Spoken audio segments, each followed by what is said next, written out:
నమస్కారం welcome to 108 news Telugu నా పేరు గౌరీ ముందుగా బులెటిన్ లో హెడ్లైన్స్ ఆర్థిక శాఖపై సీఎం చంద్రబాబు నాయుడు శ్వేతపత్రం విడుదల కోకాపేట వరకు మెట్రో నిర్మాణం బడ్జెట్ ప్రసంగంలో ఆర్థిక మంత్రి బట్టి వైఎస్ వివేక హత్య కేసులో కీలక పరిణామం నిందితుల జాబితా నుంచి దస్తగిరి పేరు తొలగింపు గోదావరిలో నీరుంది కానీ ప్రభుత్వానికి ఇచ్చే మనసు లేదు కేటీఆర్ ఆర్థిక శాఖపై సీఎం చంద్రబాబు నాయుడు శ్వేతపత్రం విడుదల చేశారు. రాష్ట్ర విభజనతో ఏపీకి సమస్యలు ఏర్పడ్డాయని, శాస్త్రీయ విధానం లేకుండా రాష్ట్ర విభజన జరిగిందని చంద్రబాబు ఆవేదన వ్యక్తం చేశారు. హైదరాబాద్ను కోల్పోవడం ఏపీకి ఆర్థికంగా ఇబ్బంది. విభజన సమయంలో ఏపీకి వచ్చిన ఆదాయం 46%. ఆస్తులు హైదరాబాద్లో ఉండిపోయాయి. ఏపీలో పట్టణ ప్రాంతాలు తక్కువగా ఉండటంతో ఆదాయం తక్కువగా ఉంది అని చంద్రబాబు ప్రస్తావించారు. సమైక్య ఆంధ్రప్రదేశ్లో ఏపీకి 46% ఆదాయం, 52% జనాభా ఉన్న ఏపీకి 46% ఆదాయం, 42% జనాభా ఉన్న తెలంగాణకు 54% ఆదాయం. కంపెనీలు, ఆస్తులు హైదరాబాదులో ఉన్నాయి. పునర్విభజన చట్టంలో షెడ్యూల్ 9, 10 సమస్యలు పరిష్కారం కాలేదు. సేవల రంగం అభివృద్ధి చెందితే రాష్ట్రం అభివృద్ధి. సేవల రంగం తెలంగాణకు వెళ్తే ఏపీకి వ్యవసాయం వచ్చింది. ఏ ప్రభుత్వానికైనా వ్యవసాయంలో ఆదాయం తక్కువ అని చంద్రబాబు పేర్కొన్నారు. హైదరాబాద్ మెట్రో 2వ దశ నిర్మాణం ప్రతిపాదనలను తెలంగాణ ప్రభుత్వం సవరించింది. పాత వాటి స్థానంలో కొత్త ప్రతిపాదనలను సిద్ధం చేసినట్లు రాష్ట్ర ఆర్థిక మంత్రి భట్టి తన బడ్జెట్ ప్రసంగంలో పేర్కొన్నారు. పాత ప్రతిపాదనల్లో భాగంగా 5 కారిడార్లలో 70 కిలోమీటర్ల మేర నిర్మాణానికి ప్రణాళికలు సిద్ధం చేశారు.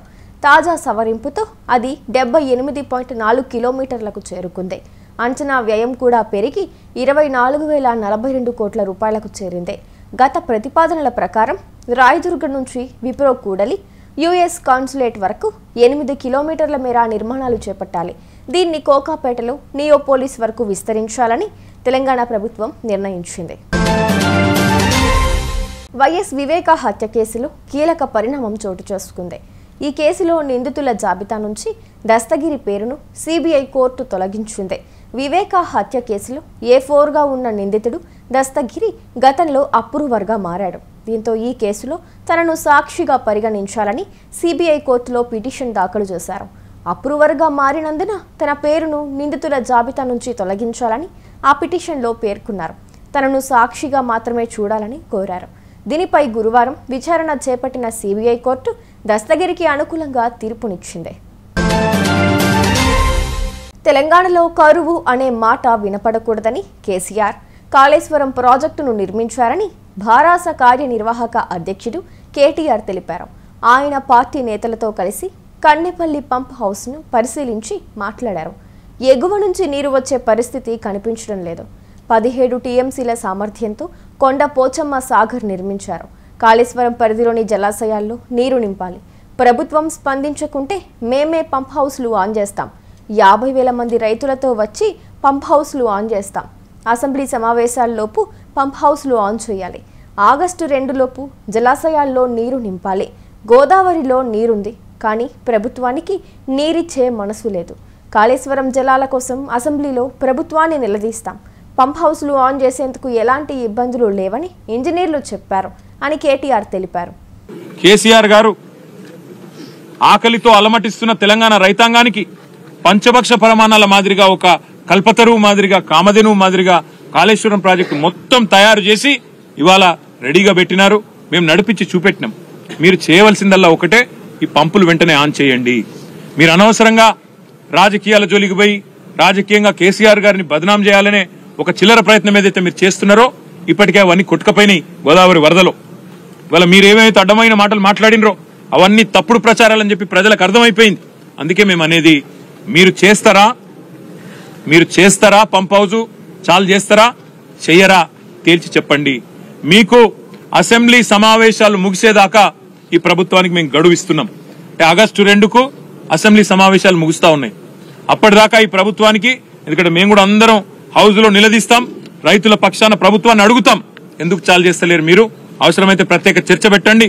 లక్షలాది ఎకరాలకు సంబంధించిన ఎకరాలకు ఆయకట్టు నీళ్ళిచ్చే ప్రాజెక్ట్ ఇది. అట్లాంటి ప్రాజెక్టును మీరు ఎందుకు ఈ రకంగా రాజకీయ కక్షతో ఎండబెడుతున్నారు? రైతులను ఎందుకు ఇబ్బంది పెడుతున్నారు? ప్రజలను ఎందుకు హింసిస్తున్నారని తప్పకుండా అసెంబ్లీలో నిలదీస్తాం. ఆగస్టు 2 దాకా వేచి చూస్తాం.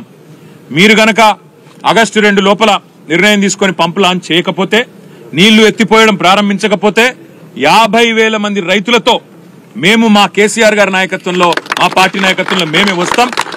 పంపులు మేమే ఆన్ చేస్తాం. రైతులకు ఎట్లా నీళ్లు ఇయ్యాలో చూపెడతామని చెప్పి కూడా మా పార్టీ తరఫున చెప్తా ఉన్నాం. ఉత్తమ్ కుమార్ రెడ్డి గారికి, ప్రభుత్వానికి, రేవంత్ రెడ్డి గారికి కూడా మేము విజ్ఞప్తి చేస్తా ఉన్నాం. బేసిజానికి పోకండి. దయచేసి రాష్ట్ర ప్రయోజనాలు ముఖ్యం, రైతు ప్రయోజనాలు ముఖ్యం తప్ప మీరు ఎట్టి పరిస్థితుల్లో కూడా మీరు అనవసరంగా రాజకీయం కోసం కేసీఆర్ గారిని బద్నాం చేయాలనే ఆలోచనలో భాగంగా ఈ చిల్లర మాటలు మానుకోండి, ఈ విష ప్రచారం మానుకోండి. 4.5 ఏళ్ల పాటు మనం ప్రజల కోసం కష్టపడదాం. మీరు అధికారంలో ఉన్నారు, ప్రజలు మీకు అవకాశం ఇచ్చినారు, అది మీ అదృష్టం.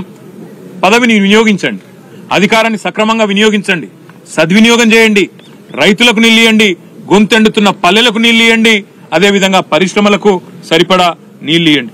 తప్పకుండా మీరు గనక స్పందించకపోతే మళ్ళీ చెప్తా ఉన్నాం, రైతులతో పెద్ద సంఖ్యలో మేమే బయలుదేరి వస్తాం. మా పార్టీ తరఫున వచ్చి తప్పకుండా మరి పంపులు మేమే ఆన్ చేస్తాం. గోదావరి జలాలు తప్పకుండా బీడు భూములకు అందాలనే కేసీఆర్ గారి సంకల్పం ఏదైతే ఉందో అది నెరవేరే విధంగా మా పార్టీ తన కృషిని కొనసాగిస్తుందని చెప్పి తెలియజేస్తూ, ఇంకా ఈ పర్యటన దీంతో ముగిసిపోలేదు. ఇక్కడి నుంచి మేము మేడిగడ్డ బరాజ్ సందర్శన కూడా పోతా ఉన్నాం. చూసారుగా, ఇవి ఇవాల్టి బులెటిన్ అప్డేట్స్. మరో బులెటిన్తో మళ్ళీ మీ ముందుకు వస్తాను. అంతవరకు కీప్ వాచింగ్ 108 న్యూస్ తెలుగు.